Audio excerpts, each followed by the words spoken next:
Hello, my name is Dr. Isaac Munawari, Director of Education and Proprietor of Education and Business Consultancy on part-time basis. We are continuing our presentation on setting goals to rise to the top,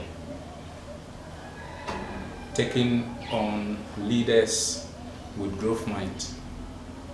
What are the tips for them? It has to be remembered by John Maxwell that if you want to be a leader, then you must lead yourself. You must lead yourself. It means that you don't necessarily are born, or you are not necessarily born a leader. Wherever you find yourself working, whatever opportunity you have to serve, it is from there that you decide that I want to achieve ABCD goals, and from there you conduct yourself accordingly.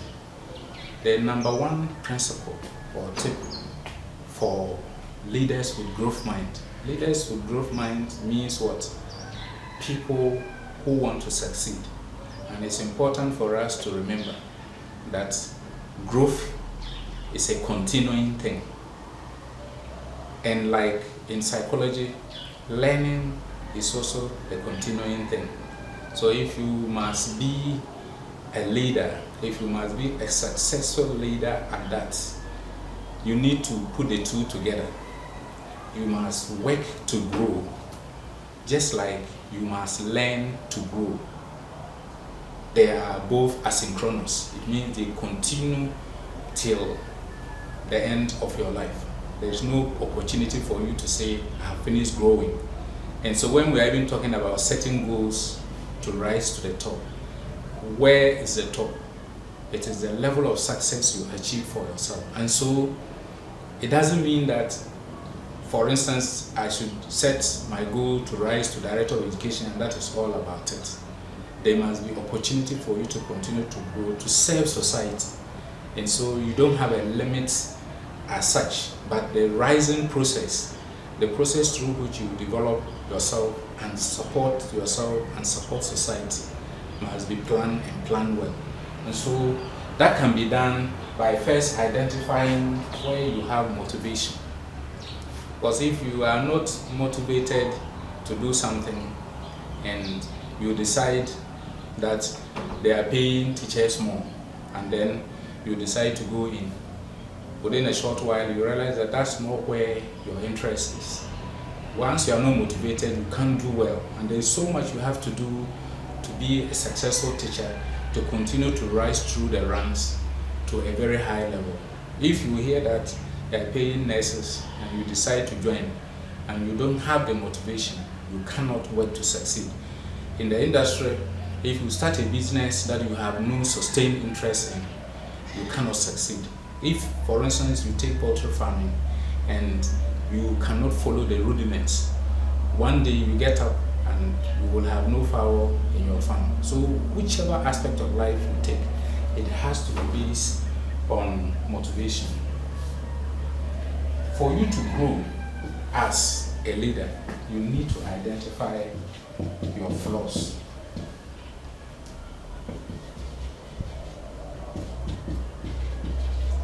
You need to identify your flaws, because even take the organization as an entity. An entity means it's a body, and in legal process it can stand as a living being, can sue and be sued. And at a point in time you personalize an organization. Then we say that you use SWOT analysis. You look at the strengths and weaknesses. So you look at the weaknesses of your organization. In the same vein, as if you want to grow as a leader, you must understand your weaknesses and begin to deal with them appropriately. You keep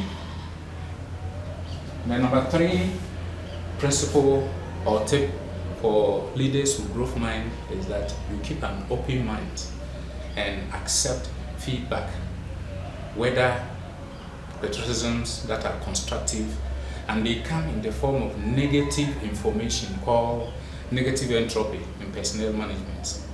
And so if you are a leader with growth mind, you must appreciate feedback, and remember that the feedback can come disturbing you, but if you don't open yourself to it, it means you are not willing to grow.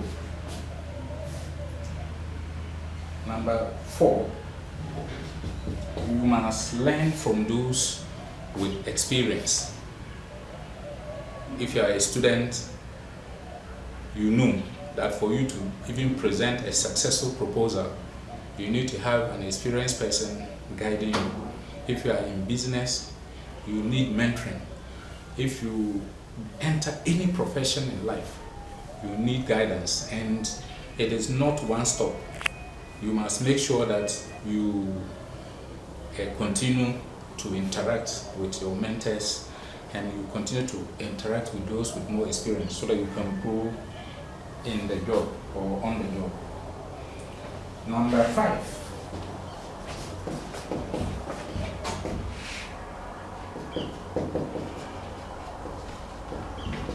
Number 5 tip for all persons who want to grow, not just leaders, then you must be willing to invest in yourself. And remember that, for instance, spending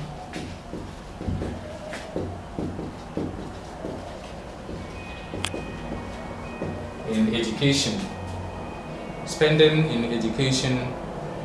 is not expenditure. Per my understanding of educational planning, it is investment. And so it is said by an Arab poet that half knowledge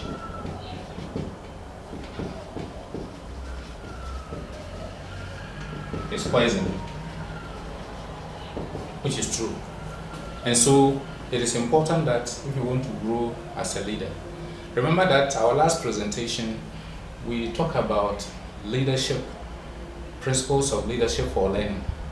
It clearly points to us that at all times you must continue to invest in yourself, and by investing in yourself you must learn along the areas.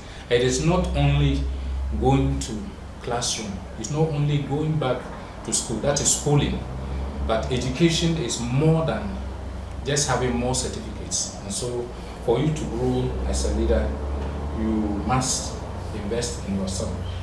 And number 6, you must dream big.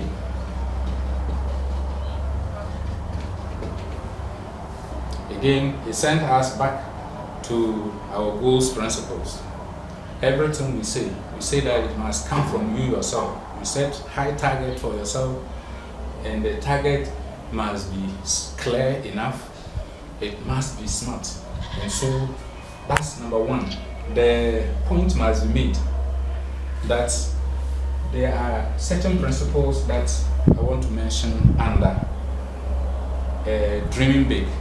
The first thing is that you must shun mediocrity.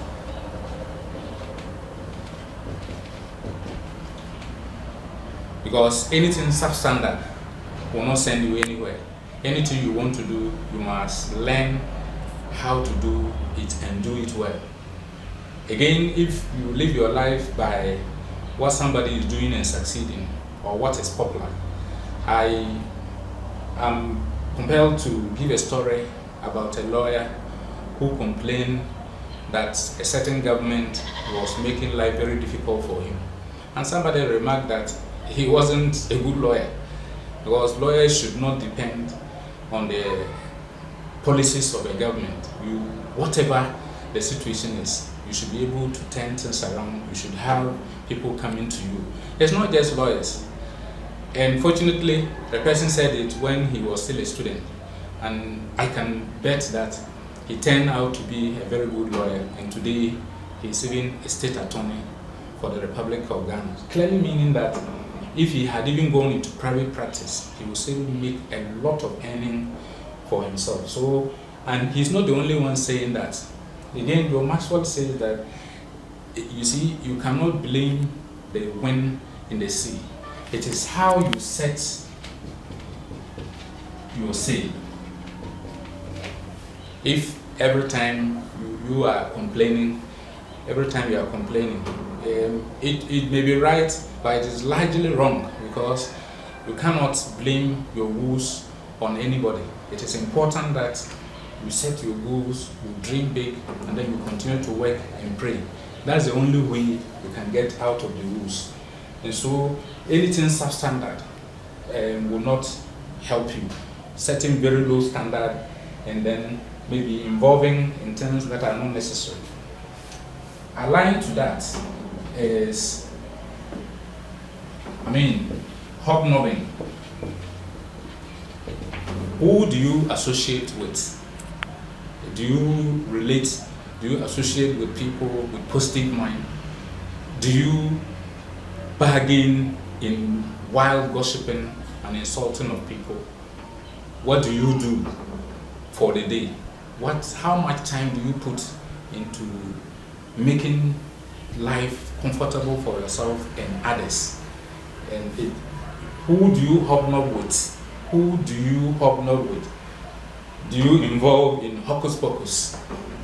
Basically, things that don't make sense at all. And do you even involve in vanity? Indulging in things that don't pay you anything. Playing cards around, playing Ludo around. Your main business is to tell how people can do well, but your number one can do well. And once you fashion your lifestyle around fault finding, you cannot be a happy person. So it's important that whether as a growing person or someone who wants to be successful, who wants to lead, you must make sure that you don't accept anything mediocre at all. You don't hobnob with anything that is useless. You need to be careful how much time you put on yourself and what service you provide to society. These presentations are not fun, and they are not suggestive of the fact that we are a repository of knowledge. It is our little contribution to knowledge and development of society.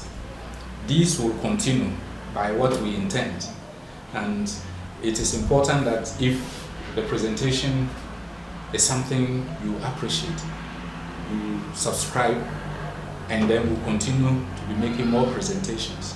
You may not only subscribe, you can share with others, and who knows, it may change one life or the other. It is our contribution and its social benefits, because society may have invested so much in us, which is cost. And so it's not only what brings us relief, what only benefits us. Sometimes you have to give out no matter how little you have. Thank you.